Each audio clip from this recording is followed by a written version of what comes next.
Good day, everyone, and welcome to the inaugural episode on this channel, The Food Pond, with Dr. Omalara Ukulola.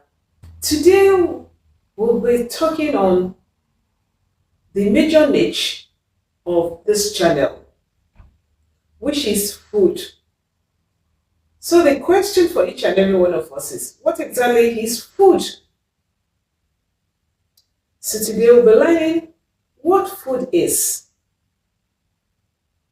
and what food is not. So let's start by asking ourselves what exactly is food? Good evening, sir. Good evening. How are you, sir? I'm very fine. This is just to take a few moments of your time. I believe you don't mind. I'm going to have this posted on my YouTube channels. Not a problem. Okay. So, I just want to ask you about food. If I could guess right, I guess you've eaten today. Maybe not today, but I guess you've eaten yesterday. Oh, yes, I did. Can you just tell me why? Okay, while eating, what's the concept about food? Why do you eat? For me, it's basically as long as just to make sure that I have as much strength as possible Okay, sir. and make sure that I have the necessary nutrients. Okay. Generally, food has been defined to be any substance that man consumes.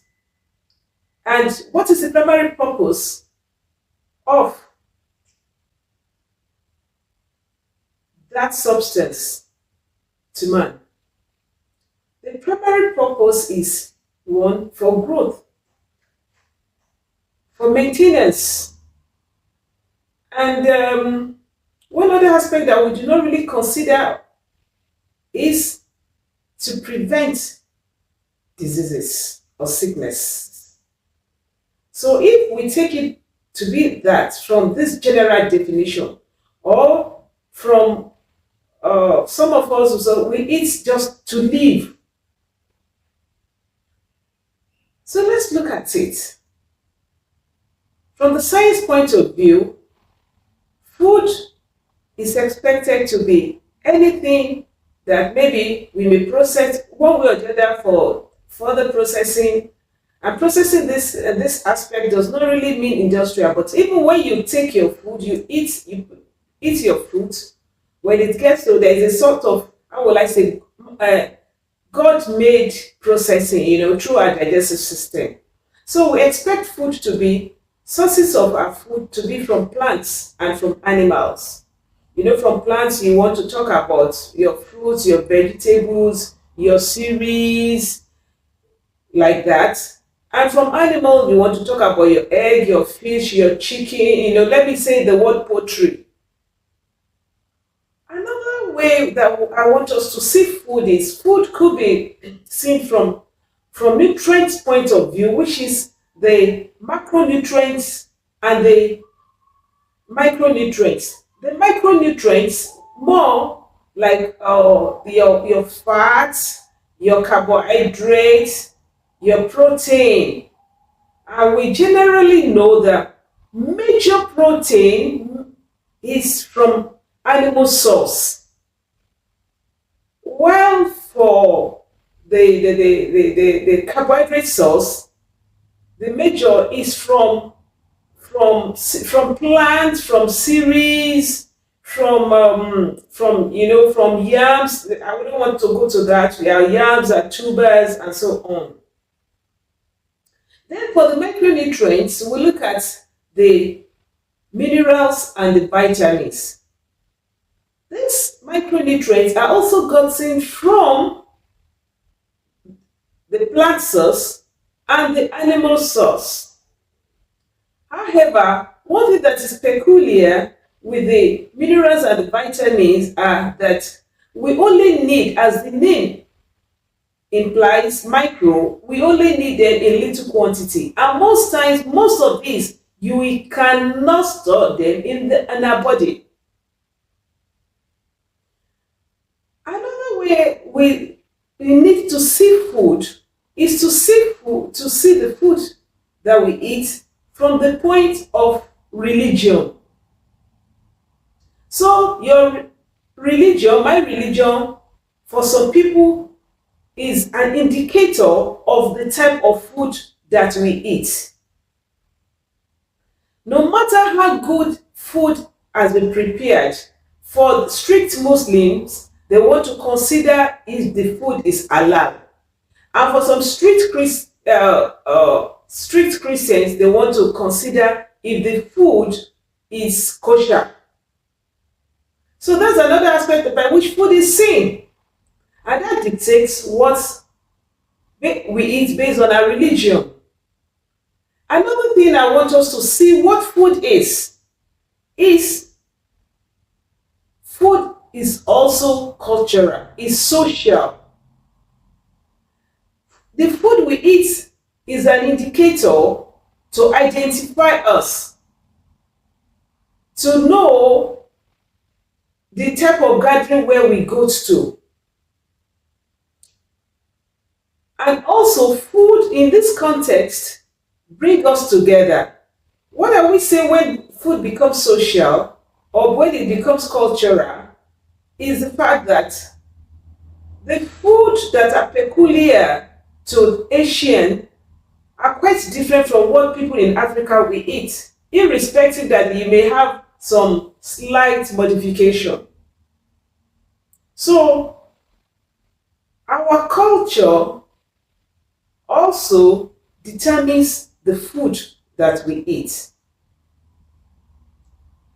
One other aspect that I've mentioned is that our social class identifies us at times when it comes to food.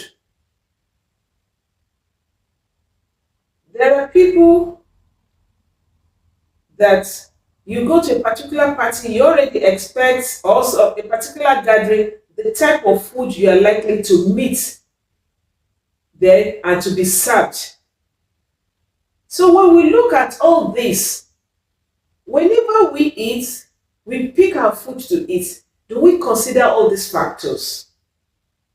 Don't forget that the main purpose why man should eat is to do what? Is to make us to grow, to maintain us. For someone, by the time you are an adult, you are not really growing again. It's only you only eat for maintenance. Whereas when you consider children, they have to be given food for them to grow, so for them for maintenance also, and at the same time to prevent diseases. So in this context, when we eat, have we ever considered all this when we pick any food to eat? It is important for us to know that whatever we eat is determined by our culture, it is determined by our social class, it is determined by our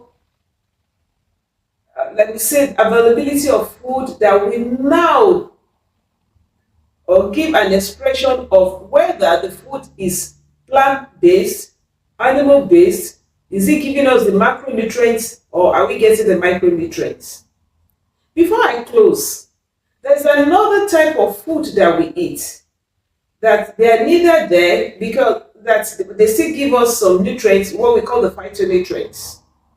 Yet most of them they are gotten from plants and majorly from plant sources. Another type of food that we eat is we eat food from microorganisms. You may wonder what are we saying? Like the mushroom that you eat is neither plant, neither animal, but rather is a fungi. We all know to the level we have gone to, how they do the incubation, they do all those things to get. So what are we saying for us as a take home today is that the food we eat should be not really governed, but we should look at it from, is it meeting all what we have said today? Social, cultural, plant source, animal source towards meeting one goal: